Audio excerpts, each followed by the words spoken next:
understand how to cope with varying topics. And again, this month we're focused on boundaries. And last week we kicked off part 1. This is session 2, and we'll have one following next week. Rich Oswald, Legacy, welcome back. Pamela Bridgman, okay, A Healing Journey. We're glad to have you back. Would you guys just give us a brief introduction to self and let us know who you are? Give us a little bit of credibility behind what we're doing today, and let's go from there. Sure. I've been a licensed professional counselor for, well, I've been in professional counseling for over 16 years, licensed for, I'm not sure how long now, 10, 11, something like that. Before that, I was an engineer and an auto mechanic, and I've done construction, still do a little bit.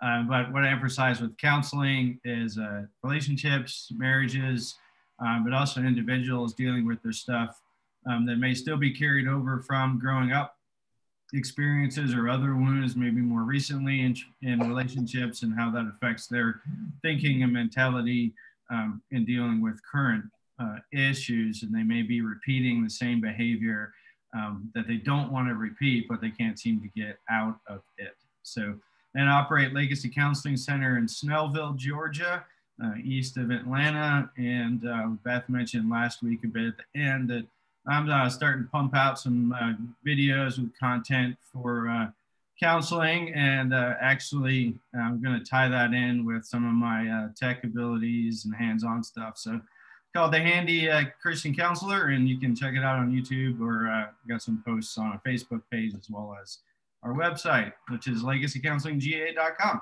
Thanks. Awesome. Thank you, Rich. Pamela. Hi, I'm Pamela Bridgman, and I've been in counseling for 38 years. I own A Healing Journey Counseling and Consultation. I focus primarily on mood disorders, but work closely with combat veterans dealing with trauma. And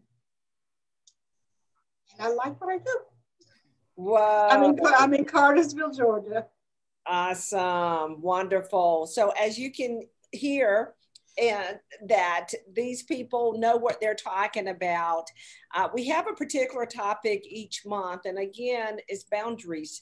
And last week, I'm going to ask Rich if he'd just give us a recap, and then we'll pick up today to move forward and continuing this journey on learning more opportunities, the importance of boundaries, setting boundaries, dealing with difficult challenges related to boundaries. So Rich, would you please just recap for us?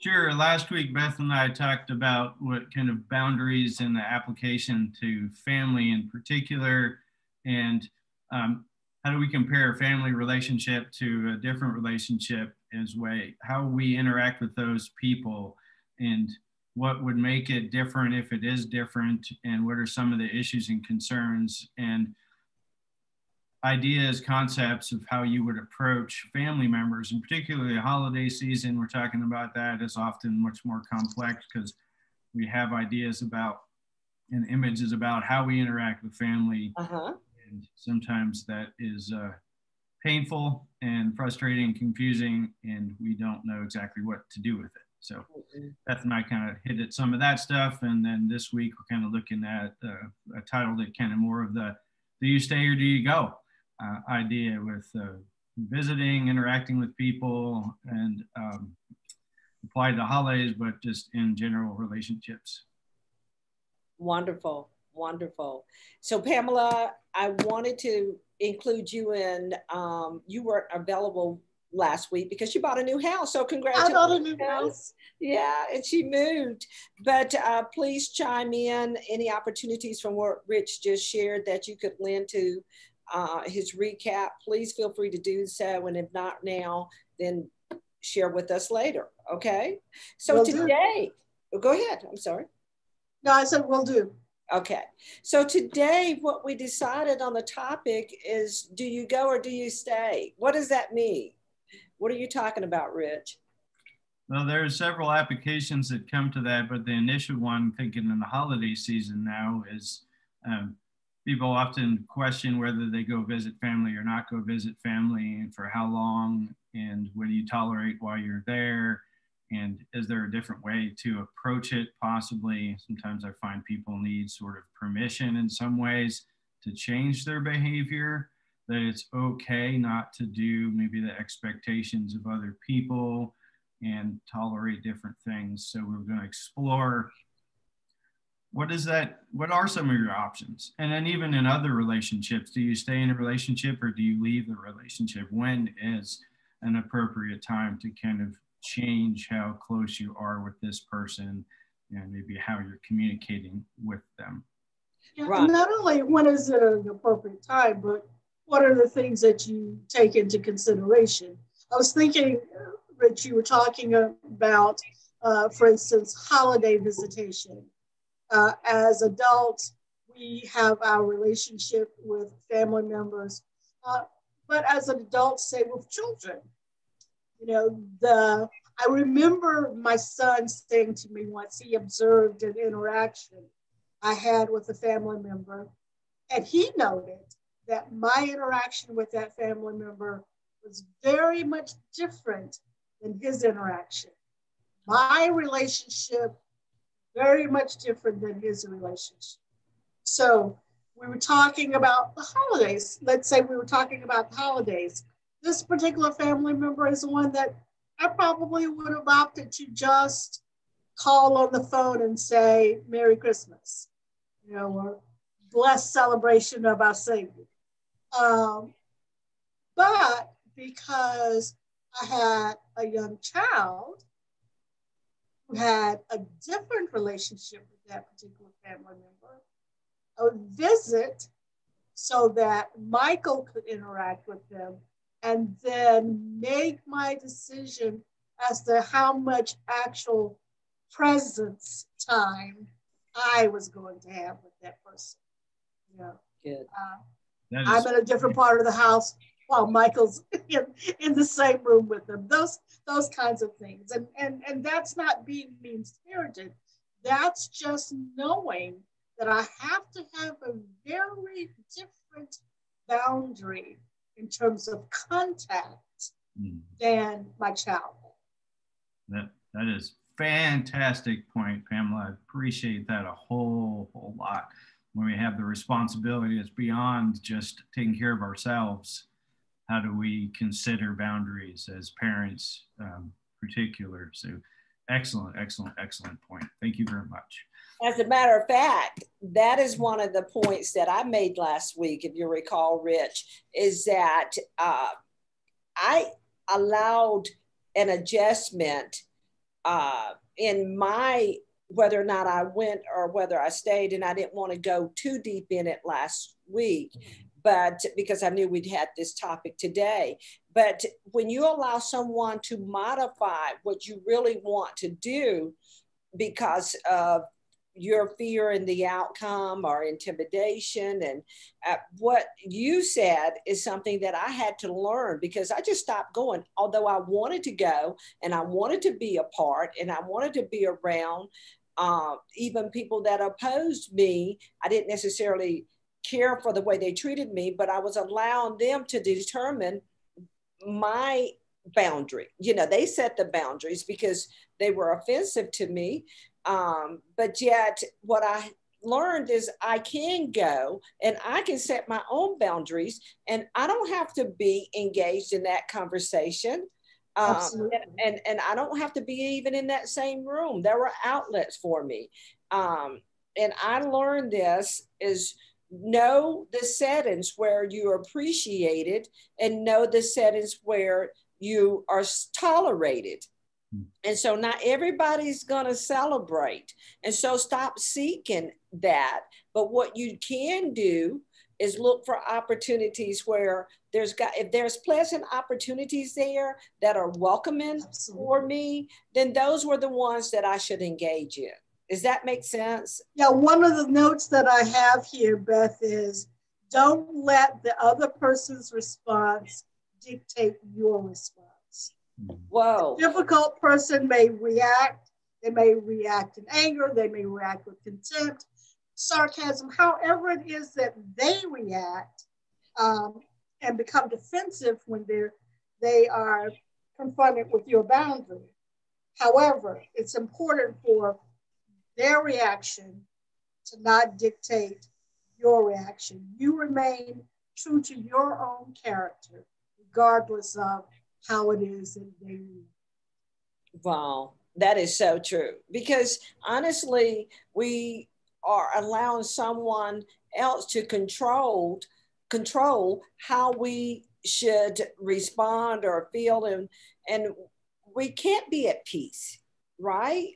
If we're always, because I don't know what they're going to do today. Some subjective to, are they going to group me today and be happy to see me? Or, is this not a good day for me to interact with you?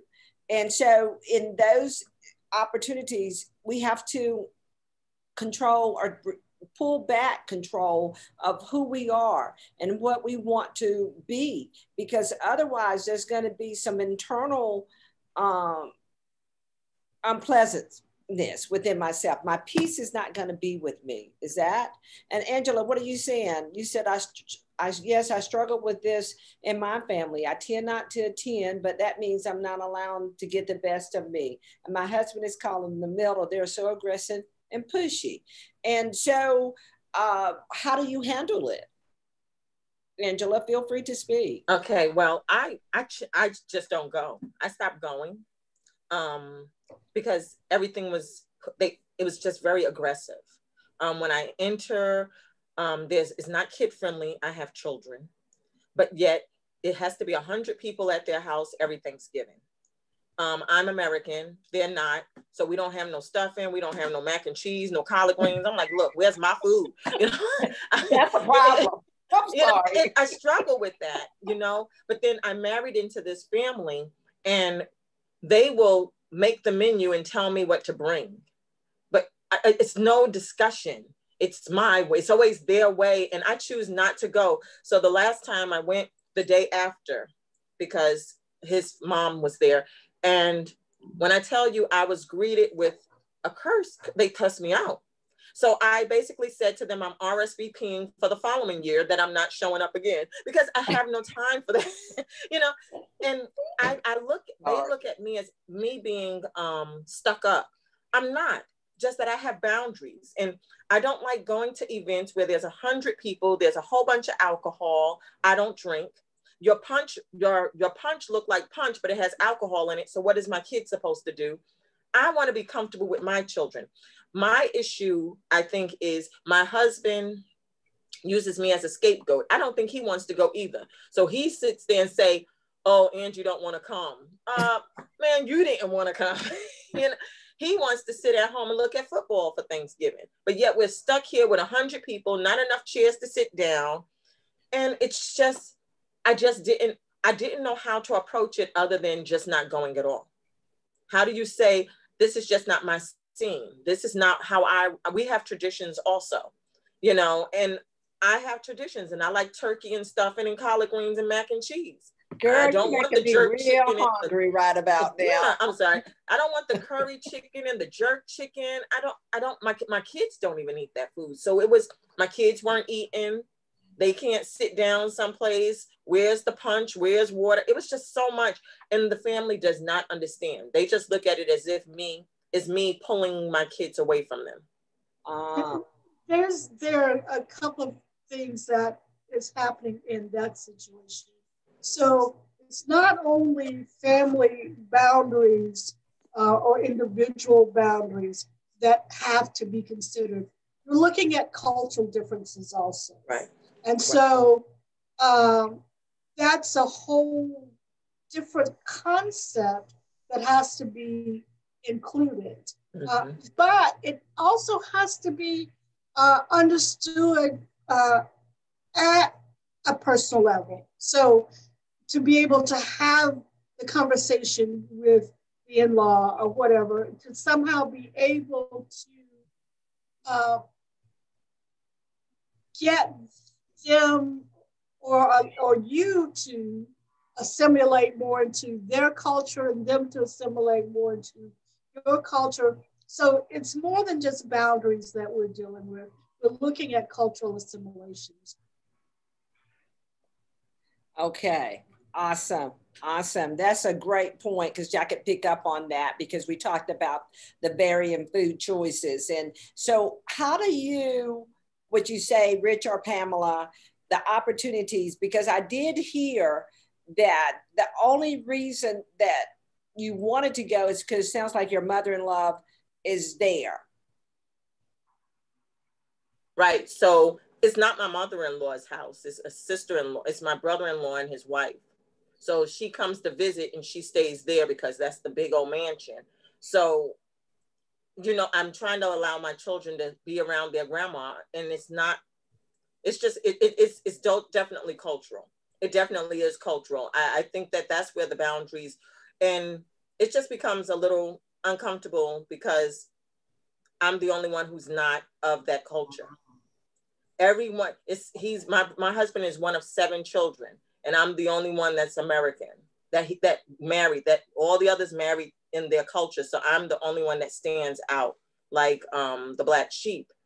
And it's just a culture thing. It's not, it's definitely a culture thing because I knew his mother longer than he knew his mother. His mother left him in Guyana when he was 3 years old. And she moved to America and she was with my family. So then when he moved here at the age of 15, now he's learning his mom, but I knew her that whole time. So me and his mom, we had a really good relationship. And now all of a sudden, everything seems estranged because of this cultural thing that it definitely has to be cultural because I just don't understand where our relationship all of a sudden went downhill when it used to be. And it is me not feeling comfortable with saying something because nobody wants to hurt anybody's feelings. And which brings us back to the issue of boundaries. And that is, when we are establishing boundaries, it is important to communicate. Mm-hmm. When whatever happens, when the event is outside of my comfort zone, it causes me to feel really frustrated. I would really like for us to have a more balanced approach to things. Can we perhaps trade off? One year doing it my way, next you're doing it your way. In other words, in establishing boundaries, it's important to be able to come to some sense of, I don't even want to use a compromise, but come to an agreement. An agreement of what is going to work for both individuals in the relationship without either individual compromising their character, who they are, their integrity. Right. Awesome. Does that make sense? Comment on that. Yes. I love it. Input. Does that make sense, Rich? Yes, that does. Excellent. Oh, I was asking Rich. I'm sorry. Rich is just like, yes. Yeah, it is complicated. Ideally, you'd be able to have a conversation with the person. And I often tell people do it offline. Having a conversation sometimes in the middle of that circumstance is just going to be very, very difficult, if not impossible. But having it offline, even since you've known her, you know, his mother for such a long time, and you have an opportunity to say, hey, this is kind of where I'd like to go with the relationship. We have this established. And here's been my experience over the last however many times, and I don't really like it. And it doesn't seem like you would want me to necessarily feel that as well. So what kind of a understanding and agreement? Can I bring some food? Is that okay? Can you accommodate that? My kids don't drink alcohol, so you know, I kind of other things for them. Or how do you want to do this? And you can say, I don't mind bringing it. You don't have to necessarily accommodate me that way, because since I'm the only sort of one doing this, I know it's kind of weird and awkward that I might bring food, or if you feel more comfortable doing that, great, Mom, that's fantastic. And sometimes that person may be receptive, and sometimes, unfortunately, they may not be. And assessing that, do you go and have that conversation? Will they be able to understand it? Do you go just to clarify where you're coming from and to acknowledge sort of the elephant in the room, saying, right. This is the issue. You know, I'm not the black sheep in that I'm trying to be rebellious. We have this thing that has changed, right, and it's been awkward. I don't know exactly how to deal with it. And that person may, you know, maybe they've got the mentality, it's like, well, you're still the one that's bad. You should just accept what we're doing and go along with it. And right. what's wrong with your kids drinking a little bit of booze now and again? You know, Lord, it helps them sleep. Our culture does it all the time, right? So, but okay, so back to boundaries, and this not just in the situation that Angela just talked about. This is in any situation. If the person doesn't respect the boundary, what do you do? Well, you either restate it, and if restating it doesn't make a difference, that's when you have to step back to the top of our conversation. Do I stay or do I go? So if they refuse to respect that boundary, then you step back and say, okay, I'm going to have to love you from a distance. Right. It's not, you're not rejecting them or any of that. It's, we need to do this in a way that causes neither one of us any further emotional damage.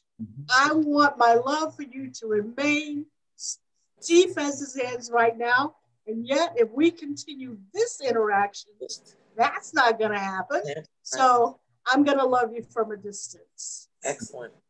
And I think what happens sometimes as Christians, that we draw back from what Pamela just said, but we have to protect who we are. And you have little ones that you're responsible to as well.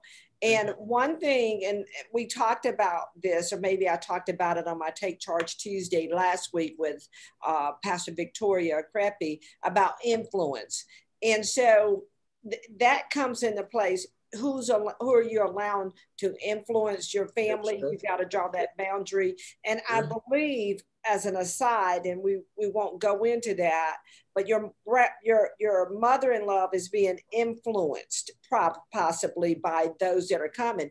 And so there might be an opportunity for what Rich said to really come into play as a partner with her offline, because you have had that established relationship for a period of time. It's important that maybe you reaffirm that position. And I had such a case with my mother-in-law. She has been wonderful. My husband and I have been married, God willing, in February for 40 years. And that woman has been so outstanding in my life. I know y'all thought I was just about 45 or so, but it's okay. But at any rate. It was legal back then. Oh. But so any rate, the opportunity was for me and her to have a one-on-one. And because she's so guarded sometimes with other people around, I did have to risk, because there was one person, I finally got her a situation.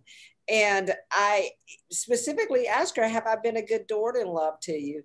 And she said, perfect, you know. And so I built from there. And, you know, that was encouraging for me to continue, and because it was going to be a difficult conversation. And what I learned as a result of that is there was some influence. She had thought to do the thing that would have honored me at a time in my life where I needed it. But others were saying to her, do this, do that. But partnering with her, reaffirming our relationship, and just having that. And then the peanut gallery wanted to say something. And I said, no, this is here and here, you know. And can we stay here? Can you stay with me, Ma? And we did, and had a very good, and I'm telling you, I love her. And I believe my daughter-in-law's on this call right now. I believe because of seeds that I've sown with her, as a result Bianca and I have a very good relationship, and I love her like a daughter. And so I believe it's important because of her role, and that's your husband's mother, that when you marry the whole family, but that's not to allow them to impose upon you and allow them to run your home, because although it's not different culture, it's different beliefs, can I say it like that, that are challenging there. And not different beliefs in the sense of faith, but how we operate. My household might operate differently from someone else's household. And I understand it. I get it. I hear you, Angela. People perceive, they think they're better than somebody else. Says who? Because I may carry myself. Do I modify how I carry myself so that you're comfortable in my position or how I present, or your perspective changes of me. And then the next time your perspective changes, then I have to modify that. And so I think that's the whole conversation that we're having, is how do you be mindful of who you are, and not to someone's point of compromising who you are so that it's pleasing. And you place yourself in a subjective state that every time something displeases them, who knows, that is no peace there. So you have to establish the opportunities for partnering, I believe, with those that are, not that others aren't important, everyone's important, but making certain that those that are critical to your relationship understand where you're coming from. And it is in Angela's case, her mother-in-law. And as believers, obviously, then our benchmark is the Word of God. And specifically, I think our benchmark for relationship as believers is 1 Corinthians 13. And Galatians 5, because operating in the fruit of the Spirit will have you operating in love. And love is definitely, what we want in relationship. Not arrogant, not proud, considering other people. All of those things that 1 Corinthians 13 outlines for us are those things that will make really solid relationship values. Wow, awesome. Rich, you mentioned a good book by Henry Cloud last week. Yeah, it's called Boundaries. And Henry Cloud and John Townsend wrote it, I don't know how long, a couple decades now. But it's kind of the foundational description of it in some ways. It's a reference. I think Dr. Cloud also has has several YouTube videos discussing boundaries as well. Very well made. Yeah, I haven't seen those, but I'm sure they're excellent. Awesome. Yeah, I follow him on Facebook. So. Awesome. What is your next point? Do we go or do we stay? Stay in if it is not in your spirit and you're going to be displeased and is causing an impact on the rest of your life. Like, for instance, you were talking, Angela, you've given us a case study today. Thank you.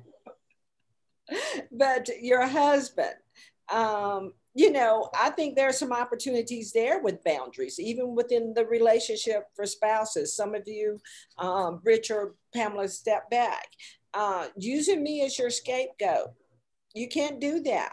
I have to set a boundary there and said, position and partner with him. If you don't want to go, speak to that. If you want to go, speak to that. But putting me out there when it's already a challenging relationship, it's probably not the best idea, because that gives acceptance to you and further opportunity to say, I knew it. I knew it was her all along. And so you're one. And so there's some opportunities. I don't know, maybe some of the counselors could speak to that. One of the counselors could speak to that.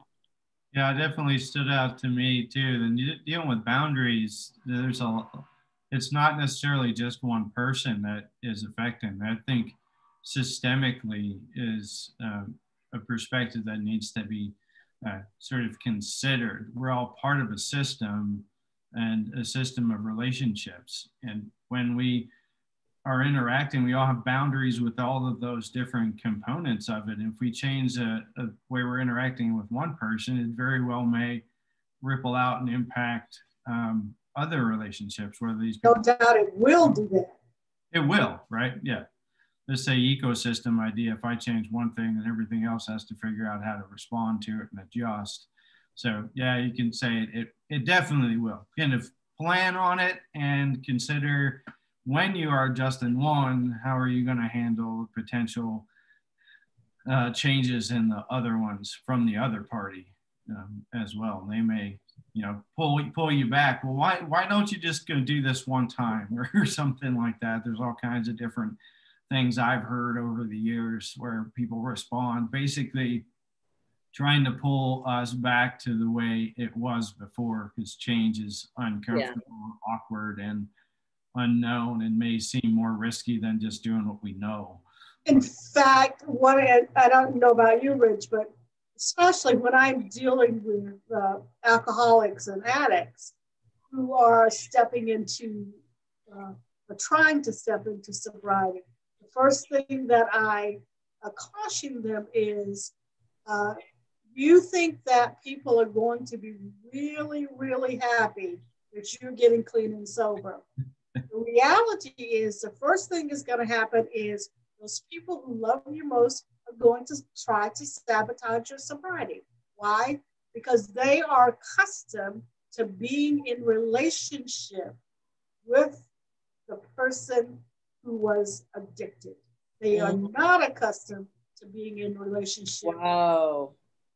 And so they are going to try to go back to homeostasis. Mm-hmm. Whoa. And Pamela brings up it's a journey. It's a journey. Wow. When you're thinking of well-being, also in growing, changes that you make in life, and this may be a topic that we need to talk about in the new year, guys, is how to adapt or just to change or something like that. I mean, we could spend a whole lot of time on that. And when you decide to make improvement and betterment in your life, it's going to impact the lives of those around you. And to Pamela's point, they become comfortable with you where you were. You were right there. I'm adjusted to you being right there on that level. Don't you dare move. But when you move and you make a decision you want to change your life, and I'm not ready for you to change your life, in steps an opportunity that I'm going to be embarking upon a boundary. And the other thing is, for an aside, is I'm trying to adjust to this thing called change in your life. Because what you're necessitating in my life is that whether probably unwillingly, I've got to make a change. I'm not ready for that change. They won't realize, they often don't even realize that they're sabotaging because they love you. They don't want to sabotage, but that unconscious self who has been really accustomed to dealing with you in the old way is saying, let's see what I can do to, bring this back to something that I know how to deal with. Exactly. Often that person saying, wait a second, where's my role now? Correct. I don't know what that looks like when you're sober. Right. And even, may I ask this question? Let me put it in form of a question rather than a comment. Does it always have to be where I'm improving my life from an addiction or something that was, could it possibly be that just because I want to elevate to a new level? Because any change. Any change. Right. I remember things like, for instance, I remember when I got called into ministry. Okay. And things that I things that I was doing, I didn't do anymore. Excellent. Also, I remember someone saying to me, "Oh, you're not called. You just like speaking in front of people. You just like the attention of preaching and people watching you," because they weren't accustomed to. So anything, any change that you make will have that impact of people having to decide what they want to believe about you and thus how they want to interact. Right, right. Okay, thank you for pointing that out. And you went on with an example that I can totally relate to, because I thought when I stepped into ministry, when I was called rather into ministry, that everyone was going to be so excited, you know, that this Beth, Liz, whatever you called me at the time, was changing her life and she was on the straight and narrow path. Okay, not. And when I started writing books and doing things like that, I was looking for all of this opportunity that it's a growth. Who said journey? Who said process? Who said path? It's all of that. My path, my business is a healing journey. Because for me, Rich, what you and I do is embark on a journey with the people that come into our offices. Oh. Wow. And that's awesome. And I'm glad that we have people like you. And I guess that's why I so love this show, this opportunity, because then I'm determined that we're going to continue to grow it, because these things that we're discussing are things that the Holy Spirit had to walk me through, predominantly the Holy Spirit. You know, it's amazing how with the adjustments and even with those that love you, Pamela made a point that they're not intentionally trying to sabotage you. But what they don't have is a full understanding of who you are and what God is doing in your life. It's more on a personal note, would you say, that they are approaching it as personal impact to me, you know? And so that's what we have to understand. And I love that comment. I have to throw it in right now, Angela. She said, "I love you, Oswald. I watch your random postings." Okay. And I love that because he's getting that content out.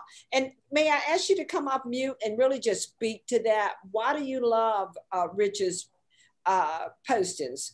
Okay, well, I find that Richard comes on randomly. One day he comes on random. It's as if he was working on his car one day because his hands were so filled with oil one day. He happened to put that was new paint. I painted my truck, yes. It was, but what I'm saying is, it's as if he was in his truck and he was working on something and something popped to his head and he just ran in and he put Facebook Live and he was like, "Look, I got to share this because this was on my heart."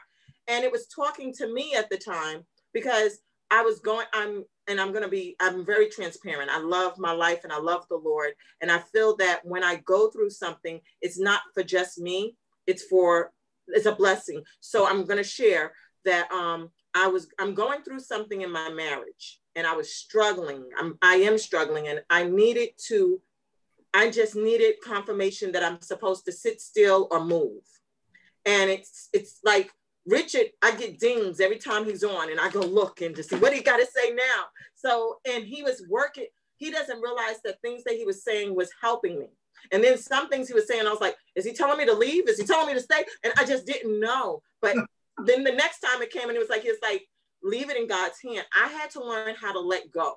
I am a control freak and I did things that God didn't want me to do. And God spoke to me. I like going through my husband's phone. And God spoke to me and said, didn't I tell Eve to stop eat? Look, don't eat off the tree. I told you to get out his phone. You know, when you see something that you don't like, now you got a problem. You know what I mean? So I had to learn that. And I must say, when I started listening to God and stopped trying to fix things, and this is how Richard was talking. Richard was talking a lot on relationships and having boundaries and stuff. But when I started doing that, I started seeing change. Okay. I started praying a lot. And on Friday last week, I ended up with a 2021 Equinox. And my husband called me and I got this brand new car now. Yeah, wow. it's just getting really big, So, but I needed to leave it alone. I'm thinking that I was fixing something and I was hurting it. And we need to know when to move and when to stop. And Richard just, when I tell you he randomly just jumps on Facebook Live, I'm thinking it's random. I don't think it's a scheduled time. And I really, again, his hands were so dirty. I was like, what is he doing? But I was listening to his words, but his hands were just like, oh, I'm like, oh. But again, like he said, he was working on a truck. But it's as if something hits him and he feels he needs to speak to someone or needs to speak on an issue. And he comes on and he hits it each and every time. Well, I ask you in particular to please share, Angela, what you meant in your chat of, I love you, Oswald, I watch your random postings. And thank you for speaking to that, because really what you're doing is you're validating where people are right now. Mm-hmm. And Rich, please continue to put those postings out there and share on the GCBN Facebook page. We're pleased to bring you Pamela and Rich. Both of them are so committed to what God has called them to do, because they're volunteering their time to present this information, and we appreciate it. In addition to that, they're also funding what we're able to do here at GCBN because they're corporate sponsors. Angela, you're a member, and we appreciate that. We appreciate people like Bernice and Bianca, and those that we've had folks on Facebook Live. We want to thank you for your participation. Please enjoy the opportunity to participate through Facebook Live, but come on over here to Zoom if you're in a position to, so that you can have a more intimate opportunity like Angela is engaging, and Bernice and Bianca have that option here as well. But the thing that I want to say is, because even in her celebrating what Rich is doing in his private postings from his business legacy counseling. And Pamela, if you have anything from a healing journey that you're putting content, please let us know, because what I do is I've encouraged, I don't know if you've realized it, Rich, but I'm inviting people to like your page, and your numbers are going up, okay? And so you notice that? Yes. You get the YouTube channel doing the same thing, because a lot of the videos are out there as well. So okay, and our YouTube channel is getting all of the Wellness Wednesdays postings up there, because we're breaking out with our new website this month. It's going to be awesome. And so our sponsors are going to be featured there, and we're going to take you directly to, in the interim, it may be to things that are content that they prepared for GCBN, and then they'll go in and see, oh, okay, I want Beth to redirect, or Kristen and Lisa to redirect this directly to Legacy or directly to a healing journey. I've actually taken my Facebook page down. I guess I'll put it back up. Yeah, please do. Or YouTube or whatever. But this is what I want to say to a point that Angela made about jumping too soon, and related to marriage and such. And maybe some of these things, I'll let the counselors come up with what are our topics for the shows and for the month focus. And this month we're talking about boundaries, and especially because of the holiday season and how families have enough to deal with. There are people, Rich, you spoke to one on grieving over the holidays. I personally know how that feels and can relate. And you gave me a breakthrough for Thanksgiving is don't try not to talk about my mom. Involve her, in her conversations. That protecting that is Jessica and Romy gonna be thinking about grandma, and I better not say anything. And so I'm grieving quietly, but instead I'm getting my Miss Evelyn on in this kitchen because my mom loved to cook. And then having family, and when there was an opportunity to have a memory to reflect on that. Right now, when Angela spoke in boundaries, she was talking about marriage. And I know something that COVID is really challenged. And it's not just in non-believers, but even in the Christian communities in faith and growing marriages. And I believe that that attack is because of how Christ's relationship to the church is a covenant, it's a marriage. And so sometimes when we cross boundaries, you know, I think that we should be open in our relationships in marriage, but at the same time, we shouldn't have to, because we're one, remember, we're one, and we shouldn't have to sneak to figure this out. We should be able to ask that question.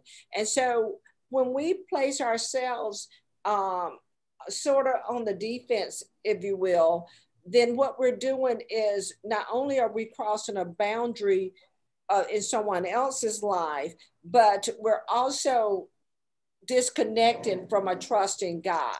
You know, God, are you going to be my protector, my provider in this relationship? But not to try to pin it to you and what you shared, Angela, but just to say, related to marriage and relationships, period, that there are often opportunities where we enter into an area that is off limit, and we need to more ask for permission into someone else's things. I don't know.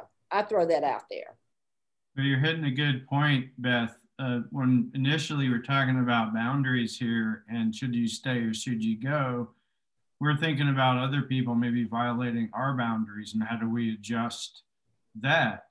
But Angela hinted at it too. The reverse is true, where we're crossing somebody else's boundaries, right? And when we try to control them, manipulate them, right? Get them to do what we want them to do so we get what we want. Well, that's boundary crossing, right? Angela mentioned looking at her husband's phone or whatever it is. That is something to step back and look at as well. Because when we do that, you know, I talk with boundaries, I talk about authority and responsibility. Yes. Right? We have certain responsibilities, right? And those are pretty much just for us. What we think, what we do, what we feel, right? That's what we have control over. And we have the authority to deal with that.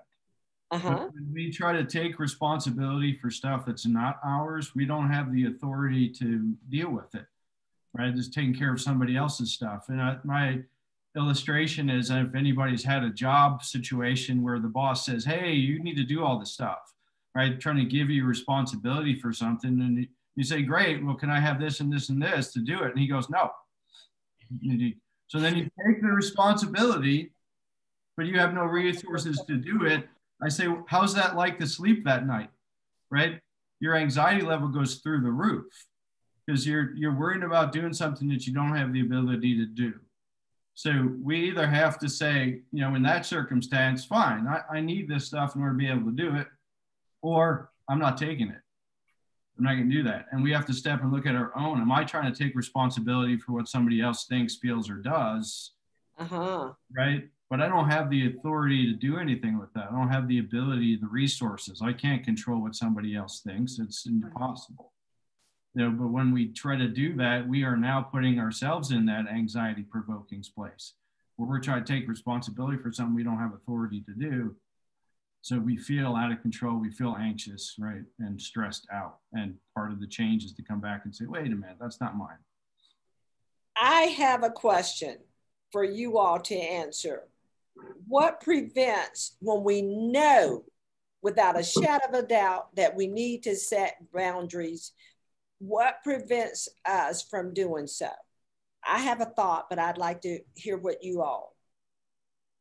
Pamela, what do you got on that one? You have so much wisdom. No, I'm actually thinking, Beth, that is absolutely a whole nother hour discussion.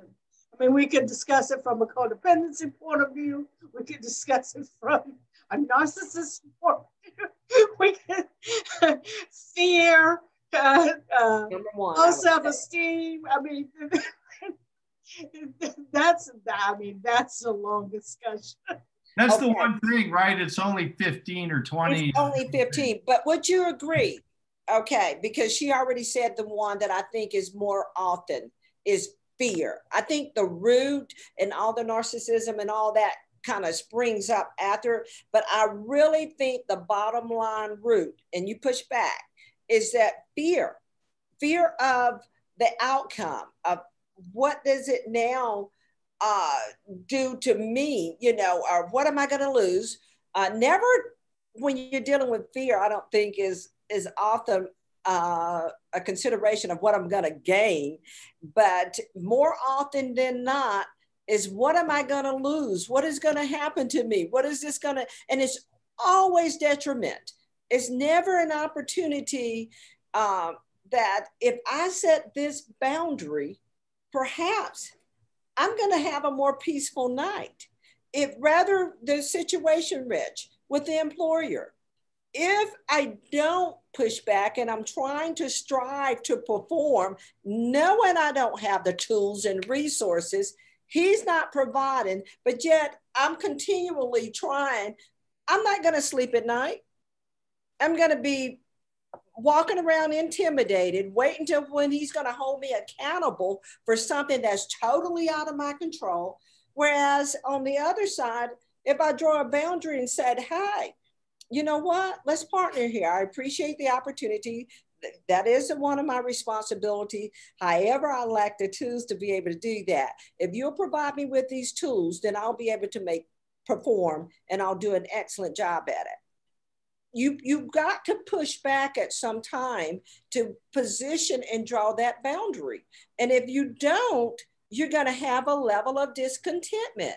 And so to me, if we could deal with the fear of the outcome, I mean, either way, you're going to be in a situation. I don't know. Sure. And one side, it's going back to that what's familiar. Okay. And Pamela kind of mentioned that idea too, what we know, what we do, the role we play when we're in a job circumstance like that or any relationship. Even though it's dysfunctional, we know what to sort of expect in the dysfunction. Like, even if it's job-wise, well, if I do this, I at least have a place to work, right? Whoa, yeah. To push back, it's like, well, then fine, you go find some place else to work. You're like, well, I don't have a job.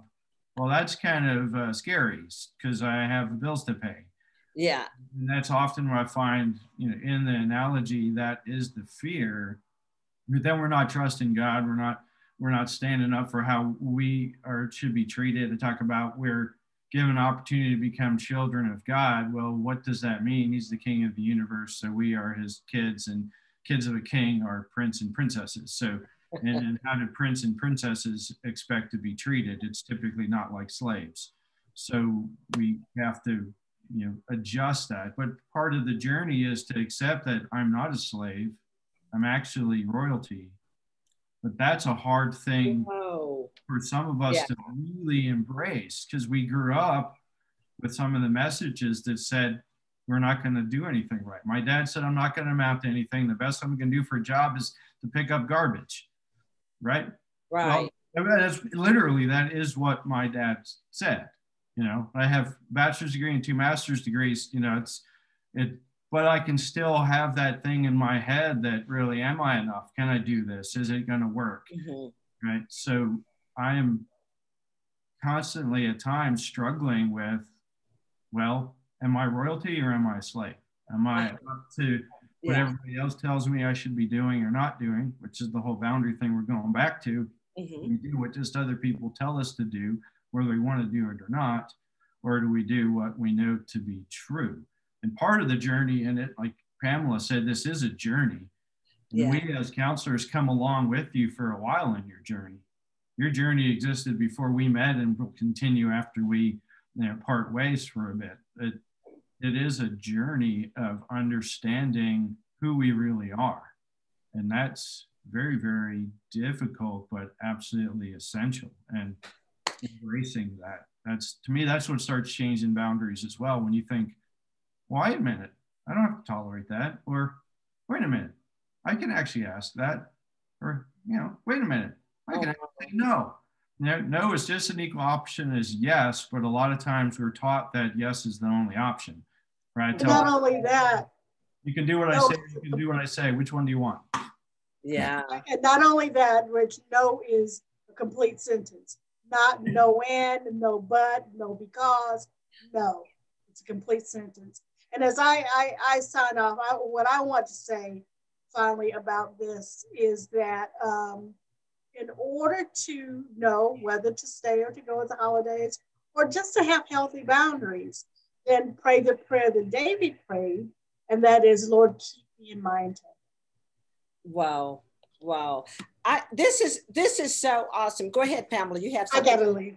Okay, yeah. I gotta leave. Well, we'll see you next week, Pamela. Okay, Okay. so we'll bid you a happy holidays after that. Enjoy that new home, and we'll catch up with you. The thing that I want to say to you all right now is trying to pull this all together is what Rich said. I have to reiterate this. Georgia Christian Business Network, we're putting God back in business. And that means that in order to represent him well, your well-being is important to God. Knowing who you are in Christ is a game changer. It will change everything. And I believe what Rich said, if we'll fully embrace that, and there are opportunities where things have been spoken over us, or we've spoken it to ourselves. We've done the bad thing, what I call comparing ourselves against ourselves. Not wise. Comparing our business against another's business. Comparing our children is a no-no. I said never, because I knew what that felt like.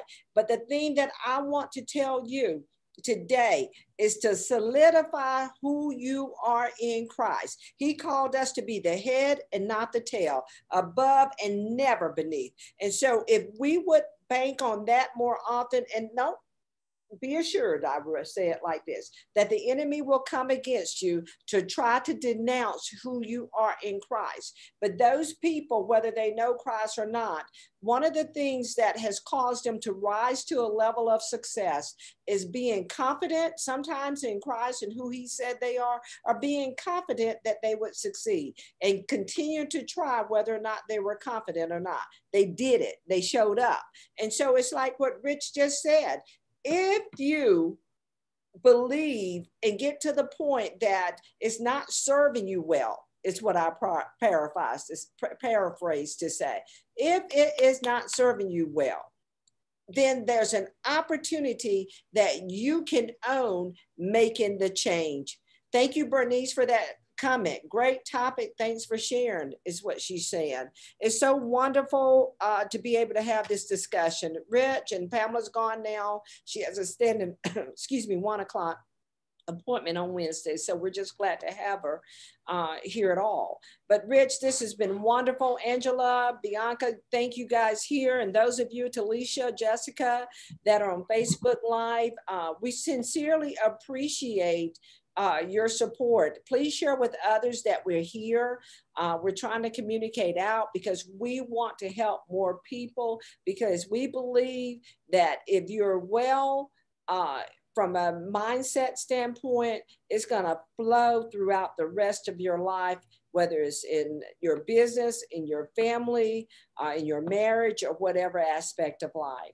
Okay, so thank you guys. I want to say www.gcbnetwork.com. Great opportunities for you to look at what we have up next. Next week, we're going to talk about boundaries, session 3. Rich, what's the topic? Just looking that up, how to experience joy instead of duty. Right? That's going to be really, really good. And that's so important when we talk about this journey. We get to choose how we walk through this journey. So join us next week. Please share us. And then next Tuesday, we have Janine Hammond. Wonderful. That's coming to the GCBN platform. That should be a great discussion between she and I. Also, January 23rd, we have our kickoff for 2021. Please put it on your calendar. Register to participate. Everyone's going to receive a copy of Dr. Randy Ross's book, Relationomics. Our focus next year is building and expanding relationships and understanding some things that we've learned from 2020. Honestly, I thank 2020 because it's given me clarity of vision. Okay. Okay. Thank you all for joining us. It's been an awesome discussion. Have a wonderful remaining week and be well. Take care. God bless you. Bye-bye now. Bye, Rich.